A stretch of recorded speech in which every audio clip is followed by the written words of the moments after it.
বাপ বেটিতে মিলে ঈদের দিনে কোরবানি দিলাম, একসাথে রান্নাও করলাম। এমনকি সব কাজ শেষে আমরা ভুঁড়ি পরিষ্কার করেছি। একাকিত্ব জীবন কাকে বলে জানেন? আমার আব্বু এই জীবনে একাকিত্বটাই বেছে নিয়েছে। আমি মেয়েটা কিন্তু সবই পারি। বাবার সাথে ঈদও করলাম, এদিকে গাড়ি স্টার্ট নিচ্ছিল না, ব্যাটারি বসে গেছে, সেটাকেও স্টার্ট দিয়ে নিলাম। বলতে পারেন ছোটখাটো মেকানিক হয়ে গেছে। আর ঈদের দ্বিতীয় দিন শ্বশুর বাড়িতে ব্যাক করলাম। চলেন ঈদের দিনে সুন্দর এই ব্লগটা আমরা দেখে আসি।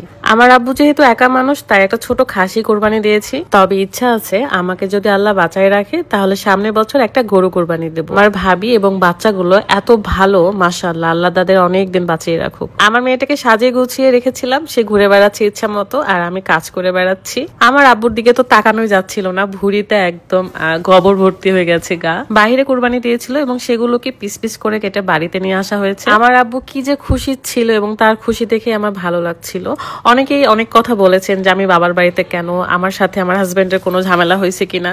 ভাই, আমি স্বাধীন একটা মেয়ে। আমাকে আমার হাজবেন্ড যেমন স্বাধীনতা দিয়েছে সেরকম ভালোবেসেছে। আমার ফ্যামিলিকেও সে অনেক বেশি ভালোবাসে। আমি জানি যারা আমার আত্মীয় স্বজন কিংবা রাদের আত্মীয় স্বজন, অনেকে আছে আমাকে পছন্দ করে, আবার অনেকে পছন্দ করে না। এই হোক না কেন, আমার ফ্যামিলি নিয়ে কিংবা আমার বাবাকে নিয়ে যদি কেউ বাজে মন্তব্য করে, আমি তাদের কাউকে ছেড়ে কথা বলবো না। কারণ আপনারা মিথ্যা প্রচার করতে বেশি পছন্দ করেন, আর মিথ্যা আশ্রয় আমি দিব না। আমি সবসময় পছন্দ করি মানুষের খারাপ গুণগুলোকে ঢেকে রেখে প্রশংসা করতে। তবে আমার সাথে বেয়াদবি করলে বা আমার আব্বুর সাথে বেয়াদবি করলে আমি কোনো কিছু আর ঢেকে রাখবো না। প্রতিবাদ কি সেটা তখন দেখিয়ে দিব। সো আমি যদি শুনে সহ্য করতে পারি, আমি কিন্তু বলতেও পারবো। তাই হোক, আমরা বাপ বেটিতে মিলে কোরবানি কমপ্লিট করলাম আলহামদুলিল্লাহ। যত নিয়ম কানুন ছিল সব শেষ হয়ে গেছে। এন্ড এখন রান্নার পালা। মাটির চুলায় রান্না করতে গেলে আমি খড়ি দিয়ে একদম ধরাইতে অসুবিধা হয়, এই কারণে আব্বুই জ্বালিয়ে দিচ্ছিল। এন্ড এটা চড়িয়ে আমরা ভুঁড়ি পরিষ্কার করতে যাব। আমাদের একটা ছোট পুকুর আছে যেখানে গিয়ে পরিষ্কারটা করব। আব্বু ওয়েট করছিল, কারণ একেবারে গোসল করে খাওয়া দাওয়া করবে। ঈদের দিনে সবসময় মনে হয় যে কখন রান্নাটা হবে, কখন এক পিস মাংস খাবো। এই আকুতিটা মনে হয় সবারই আছে, তাই না? আমি সাথে পোলাও রান্না করেছিলাম এবং রান্না বান্না কমপ্লিট করে আব্বুর সাথে চলে যাচ্ছি কুড়িতে। গ্রামের দিকে আমাদের ছোট ছোট পুকুরগুলোকে কুড়ি বলা হয়। সো চলে আসলাম, আমাদের ভিটার পাশে একটা কুড়ি আছে এবং এসে দেখলাম একদম পানি দিয়ে ভর্তি। আর এখানে আমরা ভুঁড়ি পরিষ্কার করছিলাম।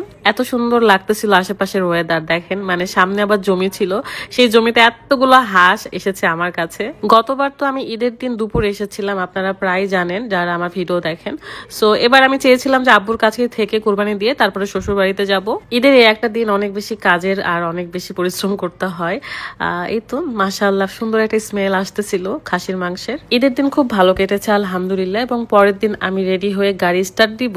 এই মুহূর্তে দেখি গাড়ি স্টার্ট নিচ্ছিল না, কারণ গাড়িটা 2 দিন ধরে চালানো হয়নি, ব্যাটারি বসে গেছে, চার্জ ছিল না, তাই স্টার্ট নিচ্ছিল না। সো ডিক্কিতে দেখলাম যে এই রাত একটা মেশিন কিনে রেখেছিল, যেটা দিয়ে আমি স্টার্ট দিলাম। যদিও বা এটা আমি আকাশের কাছ থেকে শিখেছি, আমার ফ্রেন্ড আকাশ। এই তো স্টার্ট নিয়ে নিছে এবং আমি 1 ঘন্টার মধ্যে রাজশাহীতে চলে আসি। রাস্তায় এত জ্যাম ছিল, সবাই মনে হয় আজকে ঘুরতে বের হয়েছে। বাসায় এসে দেখি কোরবানি দেওয়া অলরেডি হয়ে গেছে, সবাই মাংস ভাগাভাগি করতেছিল। যদি সম্ভব হয় তো আমি এই ব্লগটা আবারও করব, যদি ঠিক মতো করতে পারি আর কি। সো ভালো থাকবেন সবাই, আল্লাহ হাফেজ, আসসালামু আলাইকুম।